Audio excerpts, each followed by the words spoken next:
Hello my dear students. तो आज के इस वीडियो में हम देखने वाले हैं pyridine, जिसमें हम देखेंगे सम रिएक्शंस ऑफ pyridine। तो देखो, यहाँ पे आज हम देखने वाले हैं electrophilic and nucleophilic reactions of pyridine। तो इसे देखने से पहले देख लेते हैं कि बेंजीन पे ये वाली रिएक्शंस कैसी होती है। तो अगर हम इलेक्ट्रोफिलिक रिएक्शन की बात करें तो बेंजीन क्या करेगा, इलेक्ट्रोफाइल के साथ रिएक्टर होगा और यहाँ पे सब्स्टिट्यूशन रिएक्शन होगी। तो बेंजीन जो है वो इलेक्ट्रॉन रिच सिस्टम है, क्या बोल सकते हो, इलेक्ट्रॉन रिच मॉलिक्यूल है। तो ये इजीली इलेक्ट्रोफाइल के साथ रिएक्शन करेगा और सब्स्टिट्यूशन प्रोडक्ट दिखाएगा। ठीक है, उसके बाद अगर आप इस पे रिएक्शन करने जाओगे न्यूक्लियोफिलिक, ठीक है, तो इस केस में क्या होगा, न्यूक्लियोफाइल बेंजीन पे अटैक करेगा। सही है ना, न्यूक्लियोफाइल जो है बेंजीन पे अटैक करेगा। तो देखो यहाँ पे दिक्कत क्या है, बेंजीन जो है वो ऑलरेडी इलेक्ट्रॉन रिच सिस्टम है, तो न्यूक्लियोफाइल अगर इस पे अटैक करेगा तो इसकी इलेक्ट्रॉन डेंसिटी और ज्यादा बढ़ेगी। उसके कारण बेंजीन जो है वो इजीली न्यूक्लियोफिलिक सब्स्टिट्यूशन रिएक्शन नहीं शो करता। ठीक है, मैंने इसका रीजन बता दिया। तो क्या हम बेंजीन पे कभी भी न्यूक्लियोफिलिक सब्स्टिट्यूशन रिएक्शन नहीं कर सकते?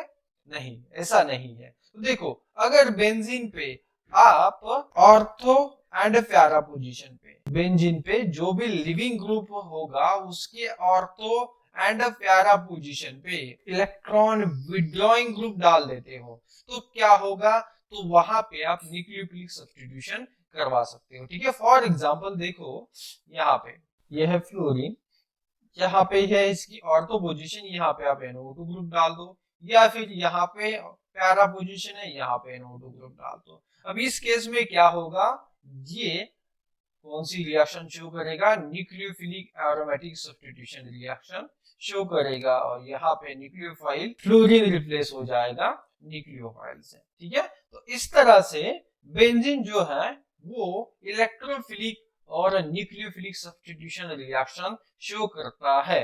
ठीक है, तो अभी हमें देखना है कि pyridine किस टाइप की रिएक्शन शो करेगा। क्या वो easily electrophilic substitution reaction show कर सकता है या न्यूक्लियोफिलिक रिएक्शन शो करेगा। तो देखो, आपको पता है कि pyridine कैसे बनता है। मैंने बताया है कि बेंजीन में से अगर आप एक CH रिप्लेस करोगे नाइट्रोजन से तो क्या होगा, pyridine बनेगा। तो देखो यहाँ पे ऑलरेडी आपने इलेक्ट्रॉन डिफिशिएंट नाइट्रोजन डाल दिया रिंग सिस्टम में, तो क्या होगा, ये नाइट्रोजन इस सिस्टम को और ज्यादा इलेक्ट्रॉन डिफिशिएंट बनाएगा। तो pyridine जो होता है वो इलेक्ट्रॉन डिफिशिएंट होता है किसकी कंपैरिजन में, बेंजीन के कंपैरिजन में। तो अगर हम एरोमेटिक इलेक्ट्रोफिलिक सब्स्टिट्यूशन रिएक्शन की बात करें तो pyridine easily aromatic electrophilic substitution नहीं शो कर सकता, क्योंकि pyridine खुद इलेक्ट्रॉन डिफिशिएंट सिस्टम है। तो देखो, आपको पता है the lone pair of pyridine nitrogen is not delocalised, उसे आप एज अ बेस की तरह या फिर न्यूक्लियोफाइल की तरह यूज कर सकते हो। ठीक है, तो अगर आप इलेक्ट्रोफाइल डाल देते हो, pyridine पे कोई इलेक्ट्रोफाइल डाल देते हो, तो नाइट्रोजन पे जो इजीली अवेलेबल लोन पेयर है वही क्या करेगी, इलेक्ट्रोफाइल पे अटैक करेगी और यहाँ पे रिएक्शन होगी। तो इस तरह से आप नाइट्रोजन पे रिएक्शन करोगे, आप कार्बन पे रिएक्शन नहीं कर पाओगे। ठीक है ना, तो अगर आपने करवा दिया नाइट्रेशन, पहले सबसे पहले देख लेते हैं नाइट्रेशन। तो देखो नाइट्रेशन में क्या होगा। अब देखो, आपको पता है कि यहाँ पे आपको NO2 प्लस ये इलेक्ट्रोफाइल मिलेगा। अगर ये इलेक्ट्रोफाइल है तो देखो नाइट्रोजन क्या करेगा, इसके पास इलेक्ट्रॉन्स है, ये डोनेट करेगा इलेक्ट्रोफाइल पे, NO2 प्लस पे डोनेट करेगा। इसका मतलब नाइट्रोजन और NO2 में बॉन्ड फॉर्मेशन होगा। ठीक है, तो यहाँ पे कार्बन पे नाइट्रेशन नहीं होगा। ठीक है ना, उसी तरह से देखो, जब आगे आप क्या करोगे, इस पे डाल दोगे, ये है आपका बेंजीन। ठीक है, उसके बाद एसिटोनाइट्राइल और रूम टेम्परेचर पे इसे रखोगे तो क्या हो जाएगा, ये कन्वर्ट हो जाएगा इसमें। इसका मतलब क्या है, इसे एज आपने इलेक्ट्रोफाइल यूज किया। अब ये क्या करेगा, ये बेंजीन के साथ रिएक्शन करेगा क्योंकि आपके पास पिरिडीन पे NO2 अटैच्ड है, ये वाला, ठीक है। तो बेंजीन क्या करेगा, इस पे रिएक्शन करेगा और ये pyridine as a by product आपको मिलेगा। तो यहाँ पे इसे लेके हम क्या कर सकते हैं, बेंजीन पे नाइट्रेशन करवा सकते। तो देखो, अगर आपको पिरिडीन के कार्बन पे नाइट्रेशन करना है तो क्या करना पड़ेगा, तो नोट पढ़ लेते हैं।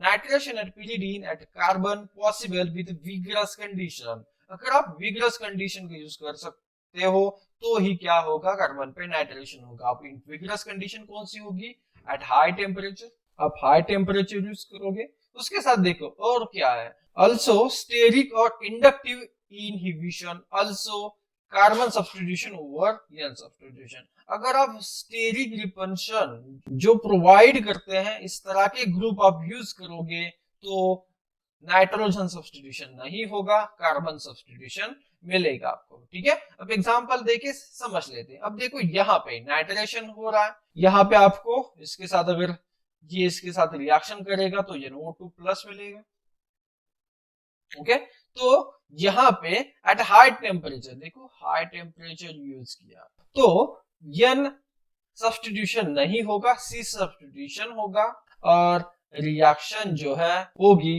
और नाइट्रेशन कौन सी पोजीशन पे होगा। तो देखो इसके पहले ही मैंने बता दिया था कि पिरिडीन पे जो ऑर्थो एंड पैरा पोजीशन होती है वो क्या होती है, इलेक्ट्रॉन डिफिशिएंट। जब मैंने रेजोनेंस स्ट्रक्चर बताया था इंट्रोडक्शन वाले पार्ट में, तब वहां पे बताया था कि ortho and para position electron deficient होती है और मेटा पोजीशन जो है इलेक्ट्रॉन रिच होती है, ठीक है। तो उसके हिसाब से यहाँ पे नाइट्रेशन जो है, क्योंकि आपको इलेक्ट्रोफाइल के साथ रिएक्शन करनी है, पिरिडीन न्यूक्लियोफाइल की तरह एक्ट होगा, तो ये है इसकी ऑर्थो पोजीशन और ये है मेटा पोजीशन, तो यहाँ पे ये NO2 ग्रुप आएगा। उसके बाद देखो यहाँ पे और एक रिएक्शन है, यहाँ पे इसने क्या किया है, नाइट्रोजन के एडजेसेंट पोजीशन पे 2 क्लोरीन डाल दिया।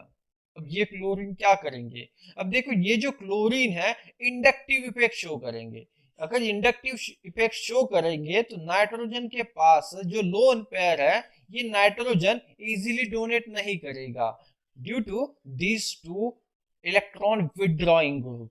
उससे क्या होगा, नाइट्रोजन इलेक्ट्रॉन डोनेट नहीं करेगा तो यहाँ पे इलेक्ट्रोफिलिक सब्स्टिट्यूशन रिएक्शन होगी एट कार्बन और जो रिएक्शन होगी वो ऑर्थो पोजीशन पे होने वाली है। उसके बाद देख लेते हैं सल्फोनेशन। नाइट्रोजन तो खत्म हो गया, अब देखो दूसरी इलेक्ट्रोफिलिक सब्स्टिट्यूशन रिएक्शन देखनी है हमें, वो है सल्फोनेशन। अब सल्फोनेशन में कौन कौन से रिएजेंट यूज करते हो आप, देखो यहाँ पे यूज किया गया है SO3, ओके। तो सिंपल SO3 के साथ अगर आप रिएक्शन कराओगे इस तरह से तो नाइट्रोजन ही क्या करेगा, इलेक्ट्रोफाइल पे अटैक करेगा और इस तरह का प्रोडक्ट आपको मिलेगा, ठीक है। तो इस केस में भी आप कार्बन पे सल्फोनेशन नहीं कर सकते। अब देखते हैं नोट में क्या बता रहा है। ये बता रहा है कि अगर आप पिरिडीन की रिएक्शन कराते हो, सल्फोनेशन रिएक्शन कराते हो किसके साथ, सल्फ्यूरिक एसिड और ओलियम के साथ, तो आपको वेरी लो यील्ड वाला प्रोडक्ट मिलेगा जो क्या होगा, 3 सल्फोनिक एसिड। इसका मतलब है आप कार्बन पे सल्फोनेशन नहीं कर सकते। अगर आप हाई टेम्परेचर पे रिएक्शन करोगे तो भी वेरी लो यील्ड का प्रोडक्ट मिलेगा, ठीक है। उसके बाद अगर आप बल्की ग्रुप ले लेते हो, सेकंड नोट क्या है, बल्की ग्रुप डाल देते हो नाइट्रोजन की ऑर्थो पोजीशन पे तो क्या होगा, हो सकता है कि C सब्स्टिट्यूशन हो जाए। फॉर एग्जांपल नीचे देख लेते हैं, यहाँ पे देखो H2SO4 है और HgSO4 है, तो यहाँ पे क्या होगा, एट हाई टेम्परेचर कार्बन पे सब्स्टिट्यूशन होगा जो कि मेटा पोजीशन पे होने वाला है, ठीक है। उसके बाद अब यहाँ पे देखो नाइट्रोजन के ऑर्थो पोजीशन पे 2 टर्शियल ब्यूटाइल ग्रुप प्रेजेंट है। इंट्रोडक्शन वाले वीडियो में भी मैंने बताया था कि ये जो नाइट्रोजन है यहाँ से इजीली इलेक्ट्रॉन डोनेट नहीं कर सकता ड्यू टू स्टेरिक रिपल्शन। अगर नाइट्रोजन इलेक्ट्रॉन डोनेट नहीं करेगा तो SO3 के साथ नाइट्रोजन नहीं रिएक्ट करेगा, ठीक है।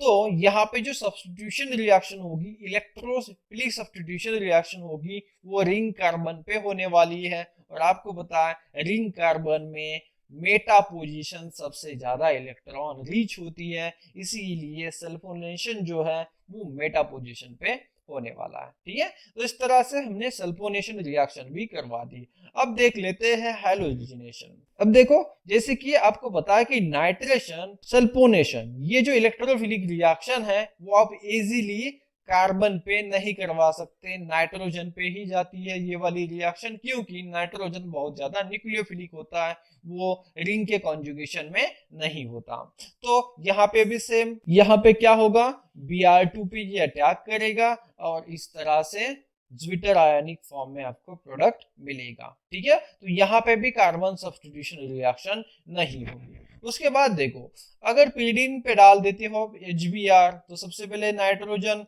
प्रोटॉन को ले लेगा।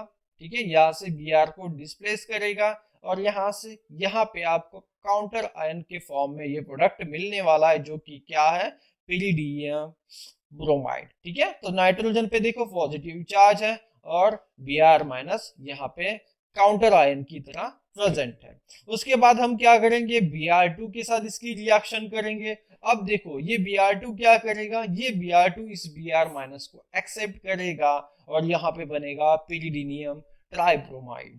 तो यहाँ पे आप कार्बन पे सब्स्टिट्यूशन या फिर कार्बन पे हैलोजिनेशन आप नहीं कर सकते। ठीक है, तो देखो इसका रोल क्या है, इसे आप कहाँ पे यूज कर सकते हो। तो जनरली इस टाइप का जो पिरिडीनियम ट्राइब्रोमाइड होता है, इसे यूज किया जाता है ब्रोमिनेशन के लिए। अगर आप देखो यहाँ पे आप डबल बॉन्ड पे अगर आप ब्रोमिनेशन यूज करना चाहते हो, तो आपको क्या करना पड़ेगा, पिरिडीनियम ट्राइब्रोमाइड को यूज करोगे आप, तो आप इस तरह से ब्रोमिनेशन कर सकते हो। ठीक है, जनरली आप यहाँ पे ये रिएक्शन Br2 के साथ भी कर सकते हो। तो ये इस टाइप का प्रोडक्ट आप पिरिडीनियम ट्राइब्रोमाइड के साथ निकाल सकते हो। ठीक है, उसके बाद आगे देख लेते हैं कि क्या कार्बन पे हैलोजिनेशन पॉसिबल है। हाँ, कर सकते हो।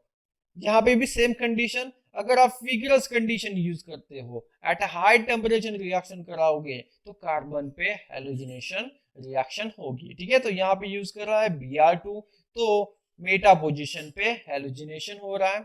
यहाँ पे Cl2 AlCl3, ये AlCl3 लीविस एसिड होता है। ठीक है, जनरली हम लीविस एसिड को यूज करते हैं इलेक्ट्रोफिलिक सब्स्टिट्यूशन रिएक्शन में, और 100 डिग्री सेल्सियस टेम्परेचर है, तो मेटा पोजीशन पे हैलोजिनेशन हो जाएगा।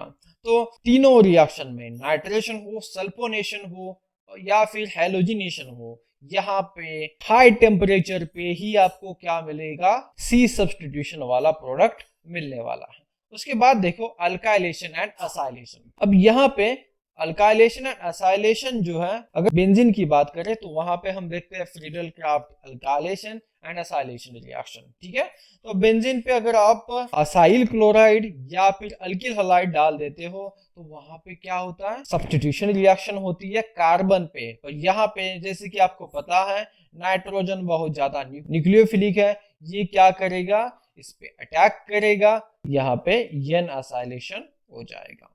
ठीक है, ये देखो यहाँ पे अटैक करेगा और Cl चला जाएगा। ठीक है, तो आप कार्बन पे असाइलेशन रिएक्शन नहीं कर सकते। वैसे ही अगर आप कोई अल्किल हलाइड यूज करते हो, तो क्या होगा, नाइट्रोजन पे ही रिएक्शन होगी, यहाँ से आयोडीन चला जाएगा, तो एन मिथिल पिरिडीनियम आयोडाइड ये प्रोडक्ट मिलने वाला है। उसके बाद हमें देखना है सबसे इंपॉर्टेंट पार्ट जो हमारा है, वो electrophilic aromatic substitution.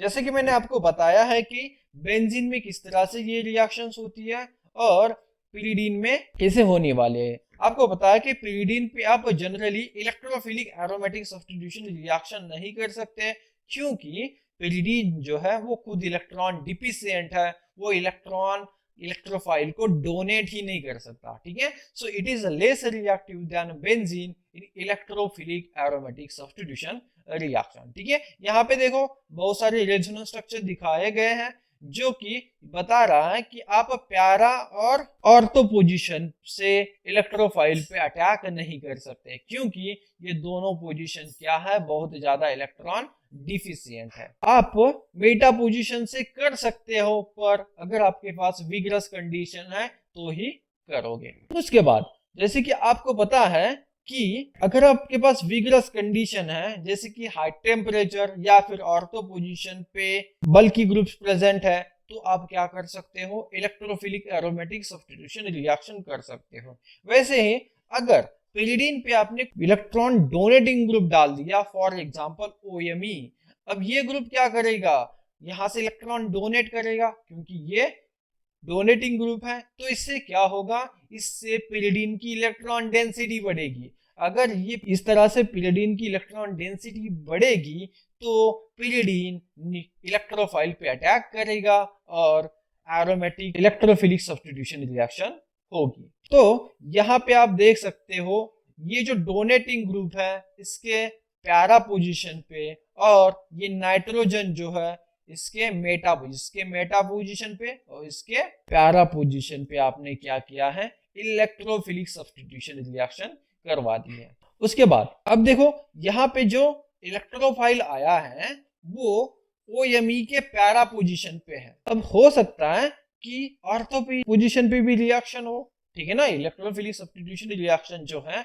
Ortho position पे भी हो, पर यहाँ पे पैरा पोजीशन पे ही क्यों किया है, क्योंकि OMe जो ग्रुप है ये क्या है, मेसोमेरिक भी इफेक्ट दिखाएगा और इंडक्टिव इफेक्ट भी दिखाएगा। ओके, अब अगर ये इंडक्टिव इफेक्ट दिखाएगा, माइनस आई इफेक्ट दिखाएगा, तो इसके एडजेसेंट पोजीशन पे इलेक्ट्रॉन डेंसिटी कम होगी और पैरा पोजीशन पे इसके कंपैरिजन में ज्यादा होगी, इसीलिए ये पैरा पोजीशन पे ही रिएक्शन करवा रहा है। ठीक है, उसके बाद यहाँ पे देख लेते हैं और एक एग्जांपल है HNO3 और H2SO4। तो इसके कॉम्बिनेशन से आपको पता है इलेक्ट्रोफाइल जनरेट होगा, नाइट्रोनियम आयन NO2 प्लस मिलेगा। अब आपको इसके साथ रिएक्शन करनी है, आपको पता है इस पे रिएक्शन होगी क्योंकि दो डोनेटिंग ग्रुप प्रेजेंट है। ठीक है, तो यहाँ पे कौन से पोजीशन पे रिएक्शन होगी, नाइट्रोजन के मेटा पोजीशन पे। तो दो मेटा पोजीशन पर अवेलेबल है, यहाँ पे भी है, यहाँ पे भी है। तो आपको पता है कि OMe के ऑर्थो पोजीशन पे तो नहीं होगी, क्योंकि ये माइनस आई इफेक्ट ज्यादा दिखाएगा। आप बोलोगे ये NH2 भी दिखा सकता है, पर OMe के कंपैरिजन में ये कम माइनस आई इफेक्ट दिखाएगा, इसीलिए जो नाइट्रेशन है ये होने वाला है NH2 के ऑर्थो पोजीशन पे। समझ गया? ठीक है, तो इस तरह से हमने इस वाले मॉलिक्यूल पे एरोमेटिक इलेक्ट्रोफिलिक सब्स्टिट्यूशन रिएक्शन करवा दिया। अब देखो ये तो हमें पता चल गया है कि अगर आप पिरिडीन पे इलेक्ट्रॉन डोनेटिंग ग्रुप डाल देते हो तो एरोमेटिक सब्स्टिट्यूशन रिएक्शन कर सकते हो। और एक कंडीशन है जिसमें आप इलेक्ट्रोफिलिक सब्स्टिट्यूशन रिएक्शन कर सकते हो, और वो है एन ऑक्साइड का फॉर्मेशन। आपको क्या करना है, पिरिडीन एन ऑक्साइड का फॉर्मेशन करना है, और ये जो होता है pyridine N oxide are very reactive towards electrophilic substitution. So pyridine N oxide electrophilic substitution reaction show करता है। तो सबसे पहले आपको क्या करना पड़ेगा, पिरिडीन की रिएक्शन करनी पड़ेगी या तो MCPBA से या फिर H2O2 से। अगर आप इन दोनों में से किसी के साथ भी रिएक्शन करा देते हो पिरिडीन की, तो यहाँ पे क्या होगा, एन ऑक्साइड का फॉर्मेशन होगा। फॉर एग्जांपल लिख देते हैं, MCPBA क्या है, मेटा क्लोरो पर बेंजोइक एसिड, और यहाँ पे क्लोरीन। तो नाइट्रोजन न्यूक्लियोफिलिक है, ये क्या करेगा, ये जो इलेक्ट्रोफिलिक, इसका ये वाला जो ऑक्सीजन होता है वो इलेक्ट्रोफिलिक होता है, वो इस पे क्या करेगा, अटैक करेगा, और ये यहां से ब्रेक होगा। ठीक है, अब जब ब्रेक होगा तो देखो क्या बनेगा, यहाँ पे नाइट्रोजन पे आएगा पॉजिटिव चार्ज, क्योंकि आपने इलेक्ट्रॉन्स को डोनेट किया है, और ये बन गया OH। उसके बाद ये H यहाँ से चला जाएगा और बनेगा एन ऑक्साइड। तो सिंपल मैकेनिज्म है, MCPBA और H2O2 से आप क्या बना सकते हो, एन ऑक्साइड का फॉर्मेशन कर सकते हो। अब ये जब एनॉक्साइड बनेगा तो pyridine इलेक्ट्रॉन रिच सिस्टम बन जाएगी। अगर इलेक्ट्रॉन रिच है तो आप एरोमेटिक इलेक्ट्रोफिलिक सब्स्टिट्यूशन रिएक्शन जो है वो करवा सकते हैं। तो यहाँ पे reaction with electrophiles occurs eight 2, इसका मतलब है या तो आप ऑर्थो पोजीशन पे या तो पैरा पोजीशन पे रिएक्शन कर सकते हो। सो अगर हम इन दोनों में ऑर्थो और पैरा पोजीशन में देखें, जनरली एनॉक्साइड की जो इलेक्ट्रोफिलिक सब्स्टिट्यूशन रिएक्शन होती है वो 4th पोजीशन यानी कि पैरा पोजीशन पे होती है। इससे ऐसा क्यों होगा? क्योंकि आप क्या करते हो, 4th position to keep away from positively charge nitrogen, ठीक है। तो इसीलिए यहाँ पे जो NO2 ग्रुप आएगा वो कहाँ पे आने वाला है, O- और इस तरह से नाइट्रोजन होगा। अब सबसे इंपॉर्टेंट यहाँ पे बात क्या होगी, आपको ये ऑक्साइड जो है निकालना है। तो इसके लिए आप क्या करोगे, या तो PPS3 के साथ रिएक्शन करनी है आपको, नहीं तो PCl3। अब क्या होगा, देखो इस फास्फोरस के पास MTD और वाइटल होता है। ऑक्साइड क्या करेगा, इस पे अटैक करेगा। जब ये अटैक करेगा तो फास्फोरस पे लोन पेयर भी होती है, ये फिर से अटैक करेगा इस पे, और ये जो नाइट्रोजन पे पॉजिटिव चार्ज है ये स्टेबलाइज हो जाएगा। और इस तरह से देखो आपने फिर से pyridine का फॉर्मेशन किया विथ इलेक्ट्रोफिलिक सब्स्टिट्यूशन रिएक्शन, और जो आपका बाय प्रोडक्ट है वो क्या बन के आपको Cl3। तो इस तरह से एनॉक्साइड का यूज करके आप क्या कर सकते हो, इलेक्ट्रोफिलिक सब्स्टिट्यूशन रिएक्शन करवा सकते हैं। उसके बाद यहाँ पे और एक एग्जांपल देख लेते हैं जिसमें एनॉक्साइड की रिएक्शन होगी। अब देखो यहाँ पे ऑलरेडी दिया हुआ ये क्या है, एसिटिक एनहाइड्राइड Ac2O, ओके। जब एनॉक्साइड की रिएक्शन कराओगे इसके साथ तो ये ऑक्साइड जो है वो न्यूक्लियोफिलिक होगा, ओके। अब देखो आप बोल रहे होंगे कि सर अभी तो ये ऑक्साइड सीधा अटैक कर रहा है, यहाँ पे 4th पोजीशन से भी तो कर सकता था। नहीं, क्योंकि ये जो ऑक्साइड है ये हार्ड न्यूक्लियोफाइल है, और जो हार्ड न्यूक्लियोफाइल होता है वो हार्ड इलेक्ट्रोफाइल पे ही अटैक करता है। तो एसिडिक एनहाइड्राइड का जो कार्बोनिल कार्बन होता है वो हार्ड इलेक्ट्रोफाइल होता है। तो अगर हार्ड न्यूक्लियोफाइल है तो हार्ड इलेक्ट्रोफाइल के साथ ही वो रिएक्शन करेगा, ठीक है। अगर हार्ड न्यूक्लियोफाइल है तो हार्ड इलेक्ट्रोफाइल के साथ ही रिएक्शन करेगा। तो यहाँ पे कार्बन के 4th पोजीशन से आप अटैक नहीं करोगे। रीजन समझ गए, ठीक है, ओके। उसके बाद देखो हम लिख देते हैं जो प्रोडक्ट बनेगा हमारा CH3, और यहाँ पे और एक CH3 ग्रुप प्रेजेंट है, नाइट्रोजन पे आया हुआ है पॉजिटिव चार्ज। उसके बाद देखो ये हाइड्रोजन यहाँ से चला जाएगा और नाइट्रोजन स्टेबलाइज हो जाएगा। अब जब नाइट्रोजन स्टेबलाइज हो जाएगा तो यहाँ पे तो डबल बॉन्ड का फॉर्मेशन हुआ है और नाइट्रोजन आपने स्टेबलाइज करवा दिया। अब देखो यहाँ पे एक रिएक्शन होने वाली है जो है आपकी 3,3 sigmatropic rearrangement reaction. Sigmatropic rearrangement reaction देखो किस तरह से नंबरिंग करते हैं हम, यहाँ पे 1 2 3, उसी तरह से यहाँ पे 1 2 और इस ऑक्सीजन पे 3, ठीक है। तो क्या होगा, ये ऑक्सीजन का जो बॉन्ड है ये यहाँ पे अटैक करेगा, उसके बाद ये यहाँ पे और यहाँ पे डबल बॉन्ड का फॉर्मेशन होगा, ठीक है। तो प्रोडक्ट लिख देते हैं जो भी बन रहा है।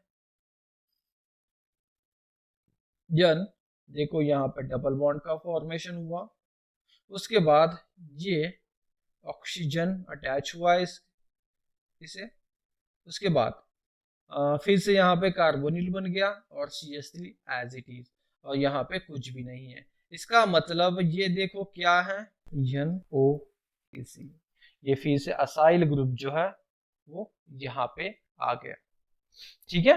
तो यहाँ पे एनॉक्साइड की रिएक्शन ही हो रही है जो किसके साथ है, एसिडिक एनहाइड्राइड के साथ है, followed by 3,3 sigmatropic rearrangement, okay. उसके बाद हम देख लेते हैं न्यूक्लियोफिलिक एरोमेटिक सब्स्टिट्यूशन। अभी हमने इलेक्ट्रोफिलिक सब्स्टिट्यूशन रिएक्शन का जो पार्ट था वो खत्म कर दिया। अब हमें ये समझना पड़ेगा कि क्या pyridine nucleophilic aromatic substitution reaction show कर पाएगा, ठीक है। अगर हम बेंजीन की बात करें तो आपको पता होगा कि बेंजीन जो है वो easily nucleophilic substitution reaction show नहीं करता, क्योंकि न्यूक्लियोफाइल इस पे अटैक करेगा। ऑलरेडी बेंजीन इलेक्ट्रॉन रिच है, उसे और इलेक्ट्रॉन रिच बनाएगा और उससे वो अनस्टेबल हो जाएगा। ठीक है, इसीलिए हम क्या बोलते हैं कि अगर बेंजीन पे कोई इलेक्ट्रॉन विड्रॉइंग ग्रुप प्रेजेंट है तो ही न्यूक्लियोफिलिक सब्स्टिट्यूशन रिएक्शन जो है होने वाली है। ठीक है, तो ही इलेक्ट्रोफिलिक सब्स्टिट्यूशन रिएक्शन हो। तो अगर हम pyridine की बात करें तो nucleophilic substitution which is difficult for benzene comes easily to pyridine। ऐसा क्यों? क्योंकि आपको पता है कि pyridine ऑलरेडी इलेक्ट्रॉन डिफिशिएंट है, तो न्यूक्लियोफाइल अगर उस पे अटैक करेगा तो इसकी इलेक्ट्रॉन डेंसिटी बढ़ेगी नहीं, बढ़ेगी नहीं, तो क्या होगा, उसकी रिएक्टिविटी बढ़ेगी और न्यूक्लियोफाइल इजीली उस पे अटैक कर पाएगा। तो देखो nucleophilic substitution particularly at 2 and 4 position, जैसे कि आपको पता है कि pyridine जो है, इस pyridine की जो ऑर्थो पोजीशन होती है, ये है ऑर्थो पोजीशन और ये है पैरा पोजीशन। ये दोनों पोजीशन जो है वो इलेक्ट्रॉन डिफिशिएंट होती है। ठीक है, और मेटा पोजीशन जो है वो इलेक्ट्रॉन रिच होती है। तो ऑर्थो एंड पैरा पोजीशन पे ही न्यूक्लियोफाइल अटैक करेगा, इसीलिए हम बोल रहे हैं कि nucleophilic substitution particularly at 2 and 4 position. तो इसके कुछ एग्जांपल देख लेते हैं। फॉर एग्जांपल देखो यहाँ पे एक सिंपल एग्जांपल है। देखो यहाँ पे RSH दिया हुआ है, थायोल दिया हुआ, बेस क्या करेगा, यहाँ से प्रोटॉन खींचेगा, ये प्रोटॉन खींचेगा, यहाँ पे बन जाएगा RS माइनस।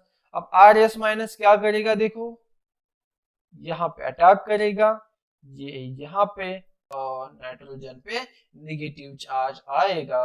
अब जो कि नाइट्रोजन पे नेगेटिव चार्ज आ रहा है, ये इलेक्ट्रॉन विड्रॉइंग ग्रुप है, इसे स्टेबलाइज भी करेगा। इसका मतलब यहाँ पे जो इंटरमीडिएट बन रहा है वो स्टेबल भी है, इसीलिए ऑर्थो एंड पैरा पोजीशन पे रिएक्शन होती है, जिस क्योंकि जो आपका इंटरमीडिएट है वो स्टेबल होता है। ठीक है, ओके। उसके बाद क्या होगा, देखो फिर से ये N माइनस यहाँ पे आएगा, ये यहाँ पे जाएगा और Cl माइनस आपका चला गया। तो इस तरह से आपने यहाँ पे न्यूक्लियोफिलिक सब्स्टिट्यूशन रिएक्शन करवा दी एट पैरा पोजीशन। यहाँ पे है SH, Cl नहीं है। ठीक है, उसके बाद देखो न्यूक्लियोफिलिक सब्स्टिट्यूशन रिएक्शन की अगर हम बात करें तो सबसे इंपॉर्टेंट यहाँ पे जो पार्ट हम देखने वाले हैं वो है ऑक्सी एंड अमाइनो pyridines। अब ये जो ऑक्सी एंड अमाइनो pyridines होते हैं उस पे हम देखेंगे कि electrophilic and nucleophilic substitution reaction कैसे होती है। फॉर एग्जांपल यहाँ पे सबसे पहले हम देख लेते हैं pyridones। ये जो pyridones होते हैं वो क्या है, ऑक्सी pyridines। अब यहाँ पे आप देख सकते हो नाइट्रोजन पे के सेकेंड पोजीशन पे OH ग्रुप है। ठीक है, नाइट्रोजन के सेकेंड पोजीशन पे OH ग्रुप है। एक्चुअल में ये क्या है, ये pyridine का फिनॉल टाटोमर है। ठीक है ना। अब देखो ये क्या होगा, ये कन्वर्ट होगा pyridone में। ठीक है, अब देखो ये pyridone में क्यों कन्वर्ट होगा, और यहाँ पे जो pyridone है वो स्टेबल होता है क्योंकि यहाँ पे देखो कार्बोनिल बन रहा है। और आपको पता होगा कि कार्बन और ऑक्सीजन में जो डबल बॉन्ड होता है वो बहुत ज्यादा स्ट्रांग होता है। ठीक है, जैसे आपको पता है कि केटो और इनॉल में आपका केटो फॉर्म जो है वो ज्यादा स्टेबल होता है किसके कंपैरिजन में, इनॉल फॉर्म, क्योंकि यहाँ पे कार्बन और ऑक्सीजन में स्टेबल बॉन्ड का फॉर्मेशन होता है। तो उसी तरह से यहाँ पे भी कार्बन और ऑक्सीजन के बीच में डबल बॉन्ड का फॉर्मेशन हो रहा है। और जब ये फॉर्मेशन होता है तो देखो ये स्टिल एरोमेटिक है। pyridones are aromatic in nature, क्योंकि इसके एरोमेटिसिटी में कोई भी चेंज नहीं आने वाला है। ठीक है, तो अगर हम 2 हाइड्रोक्सी pyridine की बात करें तो ये कन्वर्ट होगा pyridone में। ठीक है, 2 pyridone में। उसी तरह से जो 4 हाइड्रोक्सी pyridine होता है वो भी कन्वर्ट होगा 4 pyridone में। ठीक है, पर देखो ये जो 3 हाइड्रोक्सी pyridine जो है वो कन्वर्ट नहीं हो सकता 3 pyridone में, क्योंकि देखो सिंपल सी बात है, अगर आप इसका कन्वर्जन करने जाओगे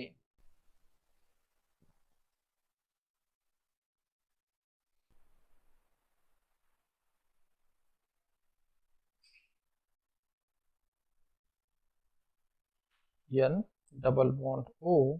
तो देखो यहाँ पे क्या बना हुआ है, ठीक है, नाइट्रोजन पे नेगेटिव चार्ज नहीं है, कार्बन पे नेगेटिव चार्ज है। यहाँ पे देखो, यहाँ पे अमाइड बन रहा है, ठीक है, तो यहाँ पे ऐसा कुछ भी नहीं है। तो ये जो होता है वो स्टेबल नहीं है, इसका फॉर्मेशन नहीं होगा। तो 3 हाइड्रोक्सीपिरिडीन जो है वो फिनॉल के फॉर्म में ही प्रेजेंट रहेगा, ठीक है, पिरिडीन का जो फिनॉल टैटोमर है उसके फॉर्म में ही प्रेजेंट होगा, ठीक है। यहाँ पे ये बता रहा है कि नाइट्रोजन जो है वो इस ऑक्सीजन का जो हाइड्रोजन है उसे नहीं ले सकता, ये ज्विटर आयनिक फॉर्म में एग्जिस्ट नहीं करेगा, क्योंकि क्योंकि ये जो नाइट्रोजन है वो इतना ज्यादा न्यूक्लियोफिलिक नहीं है कि इस OH से प्रोटॉन को ले सके, ठीक है, क्योंकि आपको पता होगा ये जो पोजीशन है वो एक्चुअल में इलेक्ट्रॉन रीच होती है, किसके कंपैरिजन में, सेकेंड और फोर्थ पोजीशन के कंपैरिजन में। उसकी वजह से ये जो हाइड्रोजन है वो उतना ज्यादा एसिडिक नहीं है कि नाइट्रोजन यहाँ से प्रोटॉन को ले सके, ठीक है। तो याद रखना 2 हाइड्रोक्सीपिरिडीन और 4 हाइड्रोक्सीपिरिडीन क्या करेगा, पिरिडोन में कन्वर्ट करेगा, जो कि 3 हाइड्रोक्सीपिरिडीन में पॉसिबल नहीं है। ओके, उसके बाद अगर हम रिएक्शन की बात करें, यहाँ पे हम बात करते हैं इलेक्ट्रोफिलिक सब्स्टिट्यूशन रिएक्शन की, किसके, ऑक्सीपिरिडोन्स की। तो देखो यहाँ पे अगर हम 2 हाइड्रोक्सी की बात करें, 2 पिरिडोन की बात करें, तो इसकी जो देखो ऑर्थो एंड मेटा पोजीशन होती है, मेटा पोजीशन जो होती है नाइट्रोजन के रिस्पेक्ट में, इसकी जो मेटा पोजीशन होती है नाइट्रोजन के रिस्पेक्ट में वो बहुत ज्यादा इलेक्ट्रोफिलिक है, ठीक है। तो यहाँ पे ही आपकी इलेक्ट्रोफिलिक रिएक्शन होगी। आप यहाँ पे देख सकते हो, ये है आपका 3 हाइड्रोक्सीपिरिडीन, यहाँ पे इसकी जो ऑर्थो पोजीशन होगी नाइट्रोजन के रिस्पेक्ट में वो इलेक्ट्रोफिलिक होगी। उसी तरह से जो 4 पिरिडोन है उसकी भी मेटा पोजीशन ही क्या है, न्यूक्लियोफिलिक है सब्स्टिट्यूशन रिएक्शन के लिए, ठीक है। तो इसकी इलेक्ट्रोफिलिक सब्स्टिट्यूशन रिएक्शन देख लेते हैं। अब देखो HNO3 H2SO4 है, तो यहाँ पे नाइट्रोनियम आयन बनेगा, और जो इलेक्ट्रोफिलिक सब्स्टिट्यूशन रिएक्शन है वो कहाँ पे होने वाली है, आपको पता होगा कि 4 पिरिडोन की यहाँ पे मेटा पोजीशन जो है वो क्या होती है, न्यूक्लियोफिलिक होती है, यहाँ पे ही रिएक्शन होने वाली है, ठीक है। तो ये हमने सिंपल लिख दिया।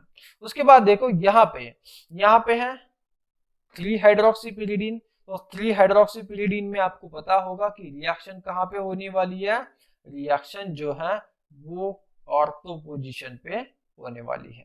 ओके, अब देखो यहाँ पे जो रिएक्शन हो रही है वो किसके किसके बीच में हो रही है, यहाँ पे दिया हुआ है फॉर्मल्डिहाइड और सेकेंडरी अमीन। अब ये देखो क्या बनाएंगे, मैनिच साल्ट। अगर आप फॉर्मल्डिहाइड और सेकेंडरी अमीन के साथ सेकेंडरी अमीन की रिएक्शन करते हो तो देखो यहाँ पे क्या बनता है, इस टाइप का मैनिच साल्ट बनता है जो कि बहुत ज्यादा इलेक्ट्रोफिलिक होता है, ठीक है।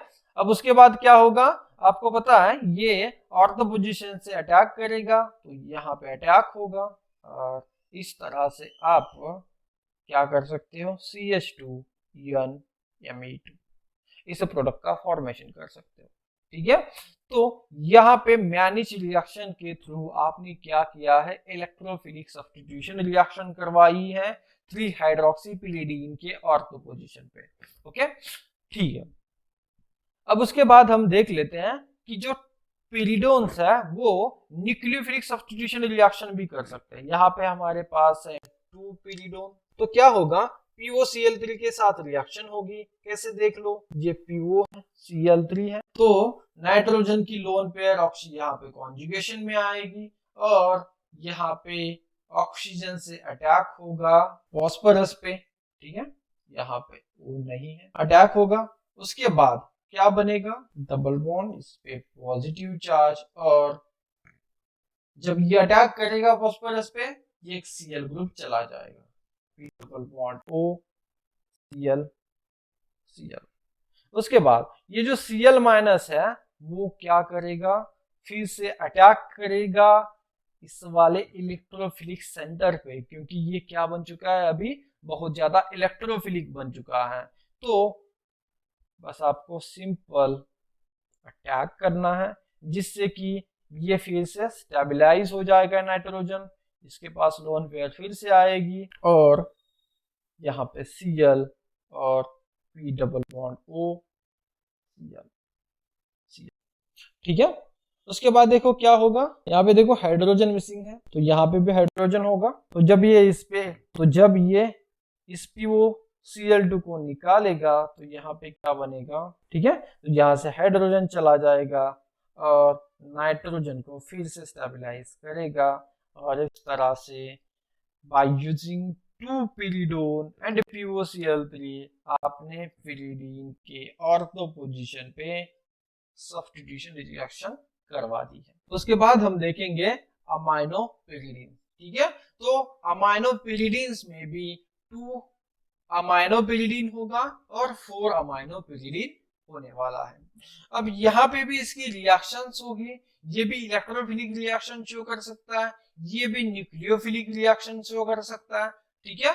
जैसे कि हाइड्रोक्सीपिरिडीन में 2, 4 और 3 पिरिडीन था, उसी तरह से यहाँ पे भी क्या होगा, 3 पिरिडीन भी होगा। तो देखते हैं ये किस टाइप की इलेक्ट्रोफिलिक और न्यूक्लियोफिलिक सब्स्टिट्यूशन रिएक्शन शो करता है। तो देखो यहाँ पे हमारे पास है 2 अमीनो पिरिडीन। अगर आप नाइट्रेशन रिएक्शन करोगे तो आपको पता है, जैसे कि 2 हाइड्रोक्सी में इलेक्ट्रोफिलिक सब्स्टिट्यूशन रिएक्शन होती थी, यहाँ पे भी सेम रिएक्शन होगी। यहाँ पे इसकी जो ऑर्थो पोजीशन है वो क्या होगी, सबसे ज्यादा न्यूक्लियोफिलिक होगी। तो देखो यहाँ पे ऑर्थो पोजीशन 2 है, यहाँ पे भी है और यहाँ पे भी है, ठीक है। तो कहाँ पे रिएक्शन होने वाली है, NH2 के पैरा पोजीशन पे रिएक्शन होगी। अभी NH2 के पैरा पोजीशन पे रिएक्शन होगी, NH2 के ऑर्थो पोजीशन पे रिएक्शन नहीं होने वाली है, ठीक है। उसी तरह से अगर आप NBS डाल दे तो NBS क्या होता है भाई, ये होता है N ब्रोमोसक्सिनामाइड, N ब्रोमोसक्सिनामाइड। इसे भी एज अ ब्रोमिनेटिंग एजेंट आप यूज करते हो, ठीक है। तो इस Br के यूज से आप ब्रोमिनेशन कर सकते हो, हेलोजिनेशन कर सकते हो, ठीक है। तो इस तरह से देखो यहाँ पे भी क्या हो जाएगा, NH2 के पैरा पोजीशन पे Br आ जाएगा। तो इस तरह से आपने इलेक्ट्रोफिलिक सब्स्टिट्यूशन रिएक्शन करवा दी है। अब हम देखने वाले हैं 4 अमीनो पिरिडीन की रिएक्शन। अब देखो यहाँ पे इस एरो पे आप देख सकते हो NaNO2 दिया हुआ है 0 degree Celsius to 40 degree Celsius. आपको पता होगा यहाँ पे क्या बनता है, अगर आप अमीन की रिएक्शन कराते हो NaNO2 के साथ तो डायज़ोनियम साल्ट बनता है, ठीक है। अब इसका मैकेनिज्म तो नहीं करवाने वाला हूँ, आपको पता होगा सैंडमेयर रिएक्शन, ठीक है। वहां पे हम क्या करते हैं, NH2 का कन्वर्ट करते हैं डायज़ोनियम साल्ट में, ओके। उसके बाद क्या होगा, जब HF आपके पास है H+F-, तो यहाँ पे इस तरह से रिएक्शन होगी और N2 चला जाएगा, N2 यहाँ से चला जाएगा, तो यहाँ पे होगा F। तो इस तरह से आपने न्यूक्लियोफिलिक सब्स्टिट्यूशन रिएक्शन करवा दी है 4 अमीनो पिरिडीन पे। तो देखो अगर आपके पास NaNO2 है और HCl आपने यूज किया, ठीक है, NaNO2 और एक्वस HCl, ठीक है, क्योंकि HCl का जो भी सॉल्यूशन होगा वो वाटर में ही होगा। तो अगर आप इस तरह का सॉल्यूशन यूज करते हो 0 डिग्री सेल्सियस, तो होता क्या है, यहाँ पे सबसे पहले तो यही बनेगा, डायज़ोनियम साल्ट का फॉर्मेशन होगा। और यहाँ पे डायज़ोनियम साल्ट जो होता है वो क्या करता है, वाटर के साथ रिएक्शन करता है, जो आपके HCl में प्रेजेंट है उस वाटर के साथ रिएक्शन करेगा। अगर ये वाटर के साथ रिएक्शन करेगा तो देखो यहाँ से N2 चला जाएगा, तो क्या बनेगा, यहाँ पे आएगा OH, ठीक है। सबसे पहले तो ये होगा। उसके बाद आपको क्या करना है, इस OH को निकालना है, हाइड्रोजन को निकालना है और ऑक्सीजन को स्टेबलाइज करना है। अब देखो ये बन गया OH। उसके बाद इससे आप क्या बनाओगे, 4 पिरिडोन, 4 पिरिडोन। तो इस तरह से आप 4 अमाइनो पिरिडीन या फिर 2 अमाइनो पिरिडीन पे क्या कर सकते हो, न्यूक्लियोफिलिक सब्स्टिट्यूशन रिएक्शन भी कर सकते हो। ठीक है, तो अभी हम यहीं पे रुकने वाले हैं। हमने देखो क्या क्या देखा इस वीडियो में। हमने देखा कि पिरिडीन पे किस तरह से इलेक्ट्रोफिलिक रिएक्शन करवा सकते हो, किस तरह से न्यूक्लियोफिलिक रिएक्शन करवा सकते हो। इसके बाद जो वीडियो आएगा इसमें हम और भी रिएक्शंस देखने वाले हैं जो पिरिडीन से रिलेटेड होने वाली है। ठीक है, तो अभी हम यहीं पे रुकेंगे। Thank you.